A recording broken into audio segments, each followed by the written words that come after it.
Quero cumprimentar os irmãos e amigos na paz do Senhor. Dizer que estou muito alegre por este momento e poder compartilhar um texto da Palavra de Deus.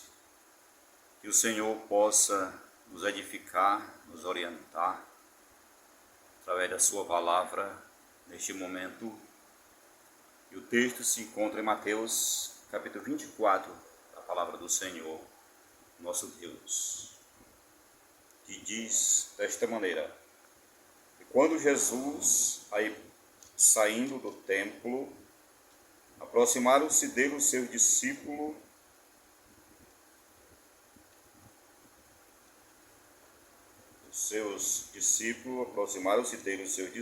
para lhes mostrar a estrutura do templo.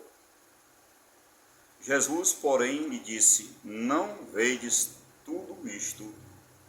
Em verdade vos digo que não ficará aqui pedra sobre pedra que não seja derribada.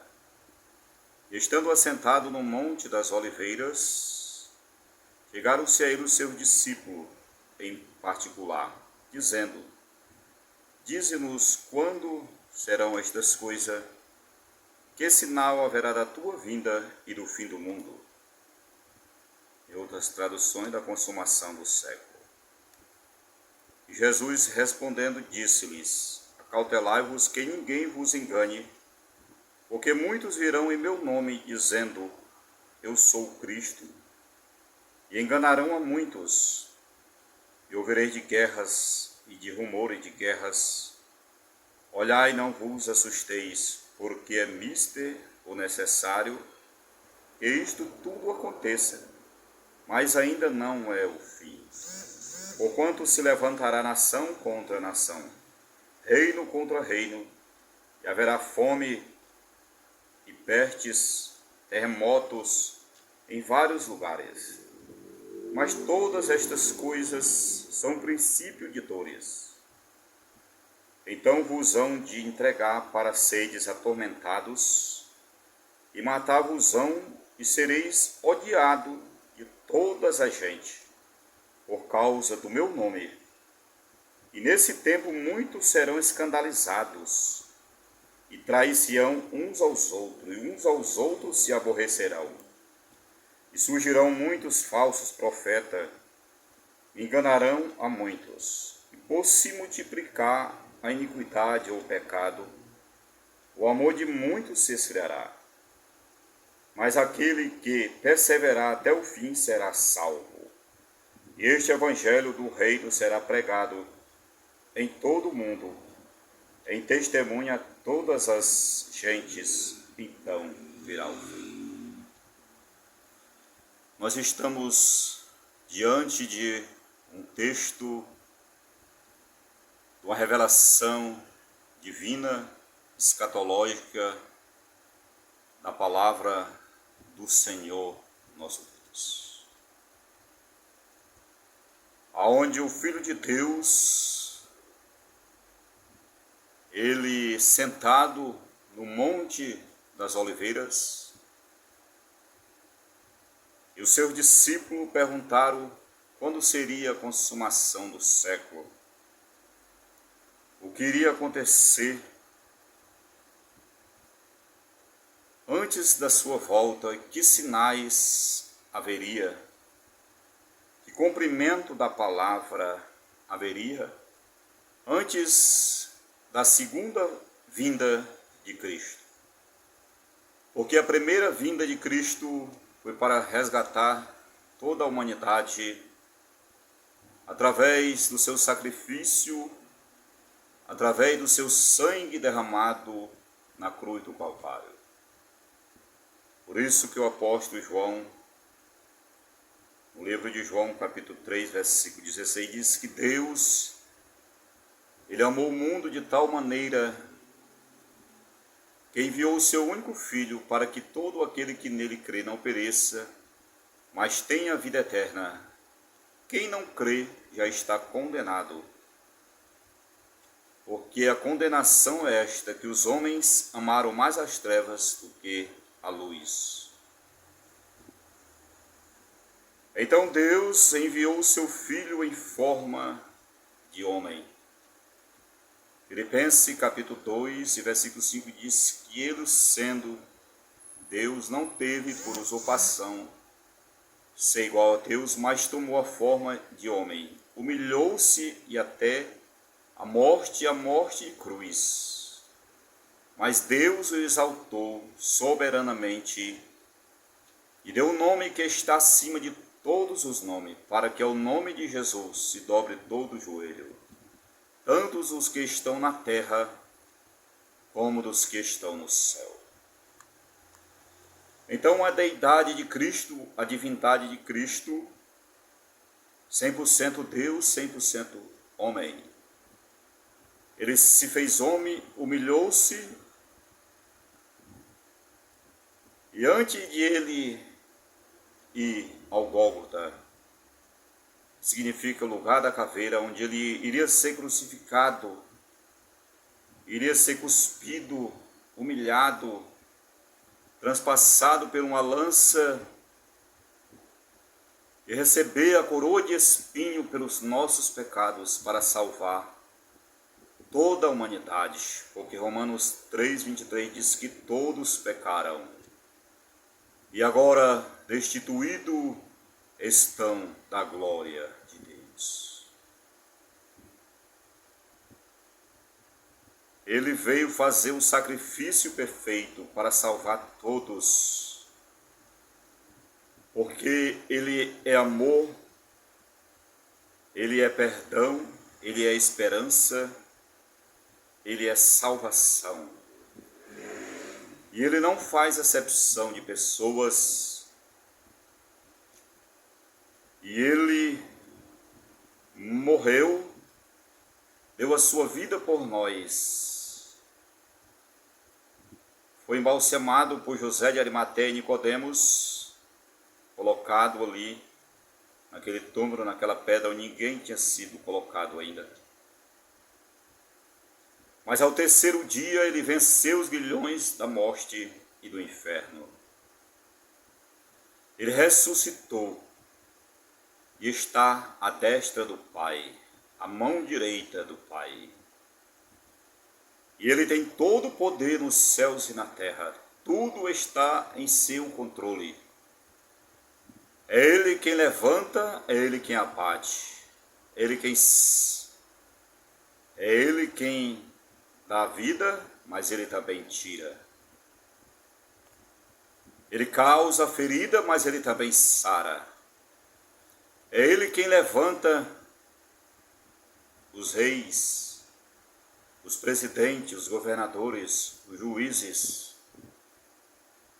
todas as autoridades constituídas por Ele. Romanos 13 diz que toda autoridade é constituída por Deus. Não há nenhuma autoridade que não seja levantada por Deus. Mesmo sendo a autoridade permissiva ou ativa, mas todas são levantadas permitida por Deus. Mas voltando para o texto, o Senhor, aqui antes de pagar o preço da redenção, Ele passou 3 anos anunciando a sua palavra, pregando o evangelho de salvação, curando os cegos, os surdos, os mudos, paralíticos, ressuscitando os mortos, fazendo prodígio e maravilhas, pregando o evangelho do reino de Deus aos pobres, aos quebrantados de coração. Mas neste momento aqui, Cristo está no Monte das Oliveiras, assentado, ensinando para uma multidão que estava ouvindo a sua palavra. E o discípulo, seus 12 discípulos, chegaram para o Senhor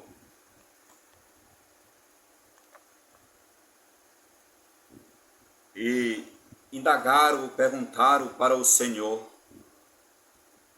que sinal haveria da sua vinda e da consumação do século. O plano de redenção do Senhor nosso Deus foi um plano para fundar também a sua igreja, que é o corpo de Cristo nesta terra.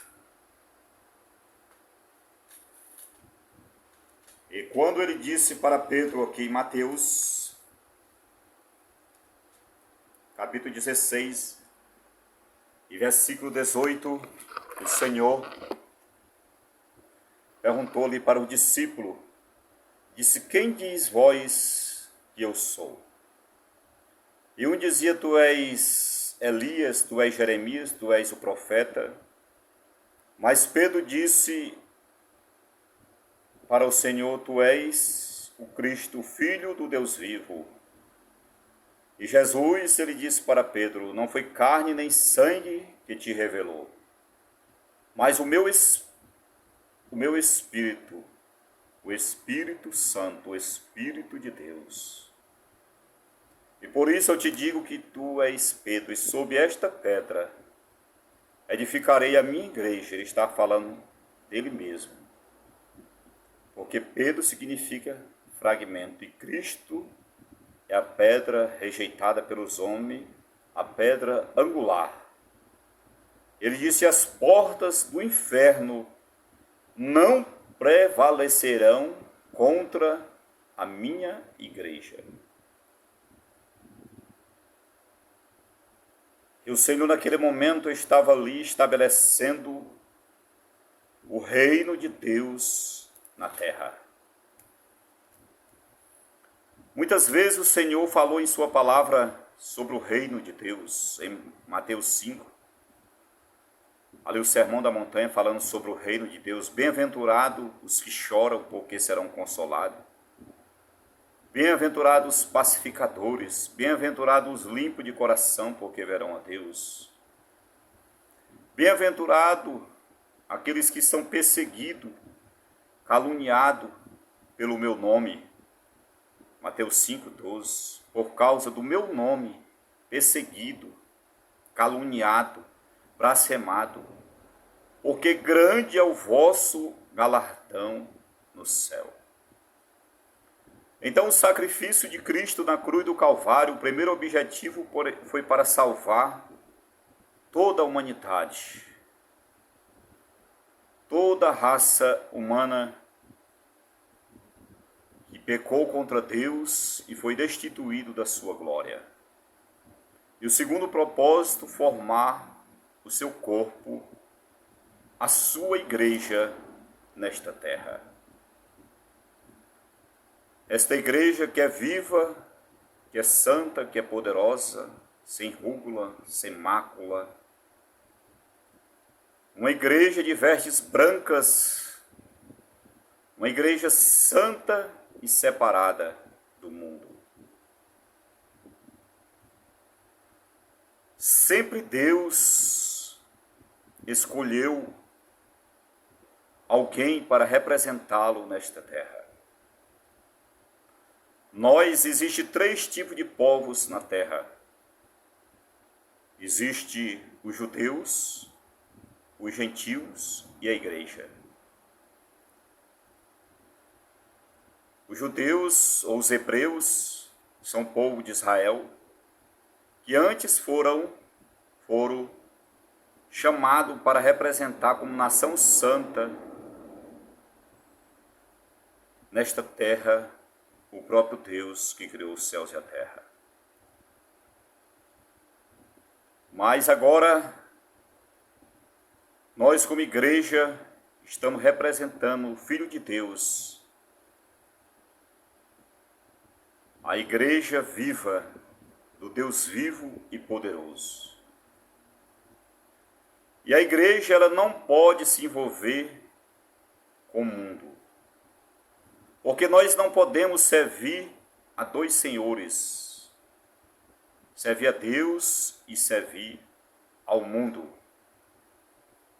Nós somos separados para representar o Senhor, a santidade, a glória de Deus. Os preceitos, mandamentos, estatutos, as leis e os juízos do reino de Deus.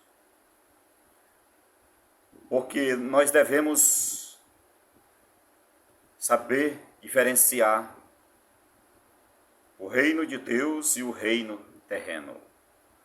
O reino de Deus e o reino da terra. A palavra do Senhor diz que quando Jesus, em João capítulo 17, fez a oração sacerdotal, ele diz que nós fomos tirados do mundo, que nós não somos do mundo. E a palavra do Senhor diz que Deus, Ele nos tirou do reino das trevas para a sua maravilhosa luz. Isso não quer dizer que nós, como igreja, nós não devemos obedecer às autoridades. Porque vou recapitular em Romanos capítulo 13, diz que toda autoridade é constituída por Deus. Mas a igreja, ela tem de fazer a distinção, tem de ser distinguido igreja do mundo. Constituição, a Constituição, ela do reino da terra, é a Carta Magna. Mas nós temos a Constituição dos céus, que é a palavra de Deus, que é a Bíblia Sagrada, onde contém os mandamentos, as leis e os estatutos de Deus, onde se encontra a palavra de Deus, que está acima da Constituição, que está acima de todas as leis terrenas, porque a palavra de Deus é eterna, é perfeita, é reta. O juízo de Deus são retos, são perfeitos, são eternos. Mas Deus levantou o homem para reinar nesta terra, para governar, e levantou os reis. Vou recapitular novamente: os governadores, os presidentes, os juízes, os sacerdotes. Mas a igreja de Cristo, em Efésios capítulo 4, versículo 11, diz que a um se levantou para apóstolo, outros para profeta, outros para doutores, para pastores, que é o ministério eclesiástico, que trata diretamente do reino de Deus. E a igreja, ela não pode se envolver como igreja com as coisas que vai de encontro à palavra de Deus, que vai de encontro aos preceitos, aos mandamentos, aos juízos de Deus. Como cidadão, nós temos, na Constituição nos garante os nossos direitos, que é saúde, educação, segurança e assim por diante. Mas também temos o nosso dever de cidadão, de também obedecer à Constituição no âmbito aonde não fere a palavra de Deus, aonde não vai de encontro à palavra do Senhor. Porque nesse sentido a palavra do Senhor nos diz: melhor é obedecer a Deus do que aos homens. E como igreja de Cristo, lido aqui em Mateus 24, diz que nós seremos perseguidos, odiados, trair-se-ão uns aos outros,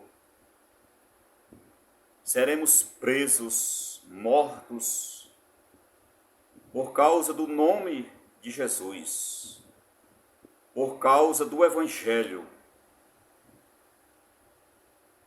por causa da palavra de Deus.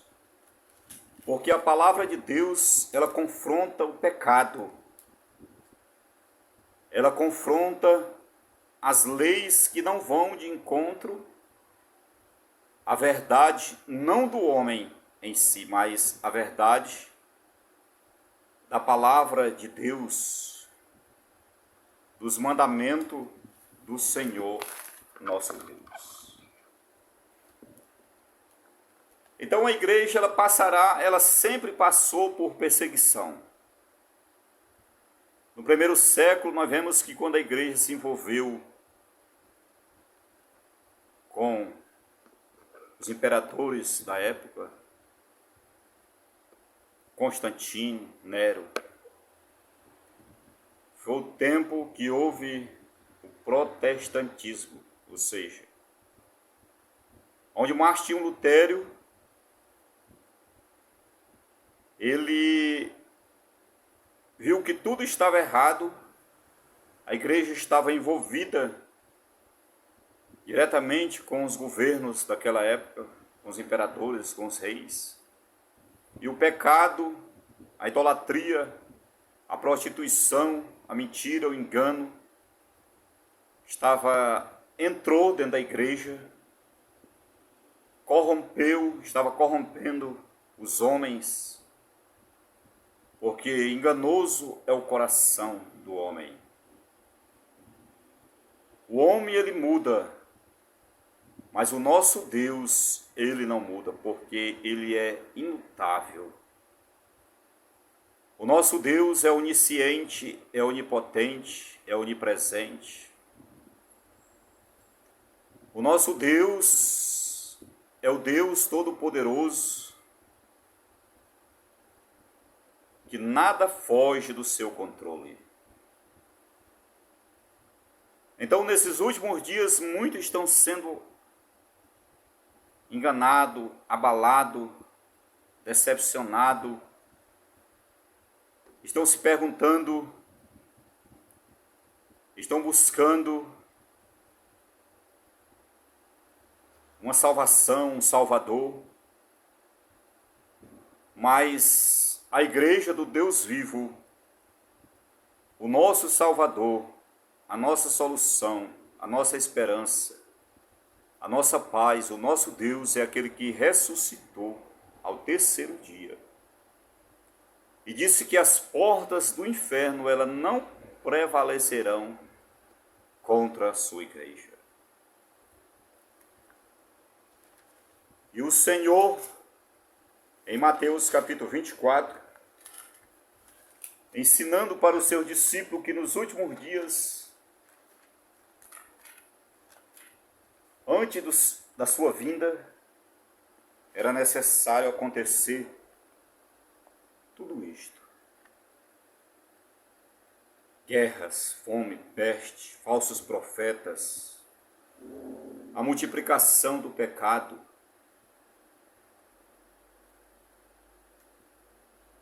homens traindo-se uns aos outros, fomes, terremotos, maremotos, coisas espantosas, sinais no céu.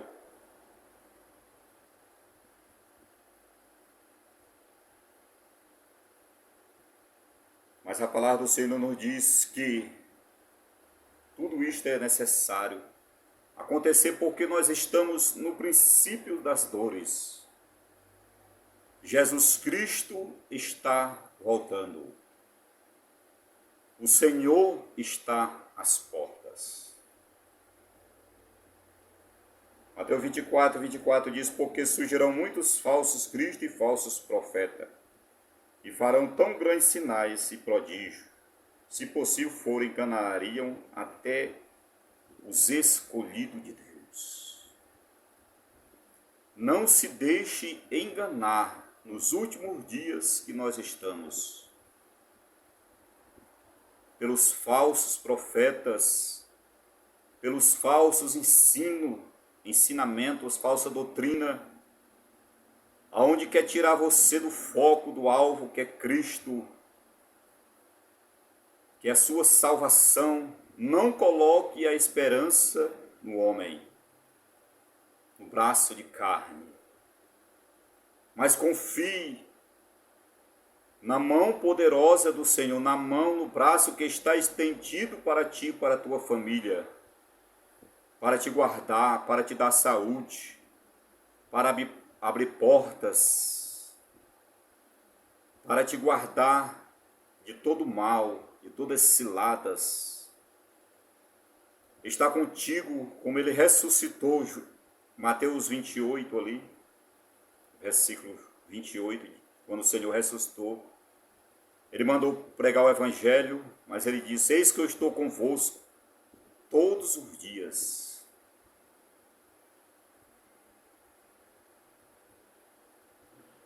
Mateus 24, 25, Jesus segue dizendo: eis que eu vos tenho predito.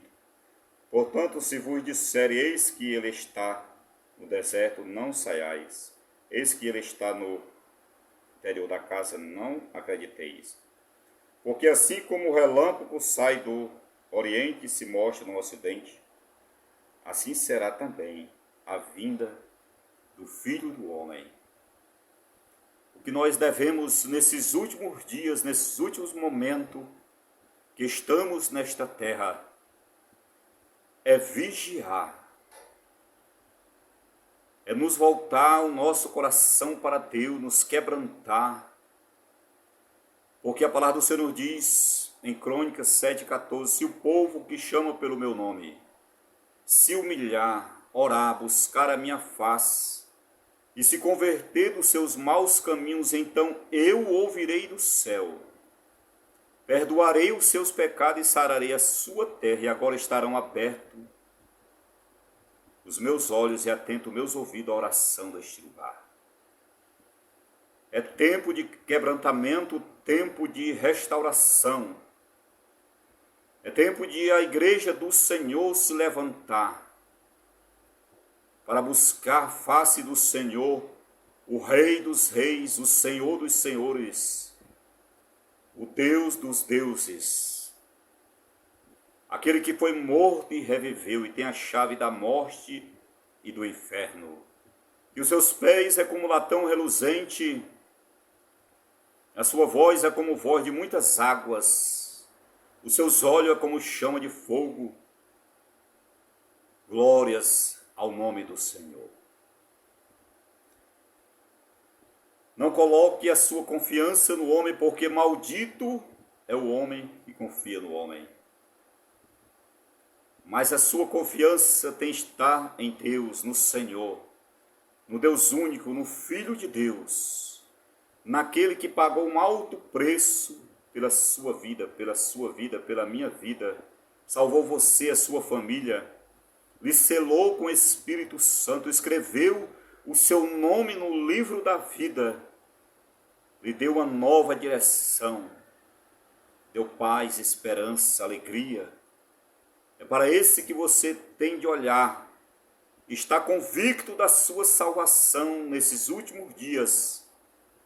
Não olhe para palavras negativas, falsos profetas, falsos ensinamentos, homens.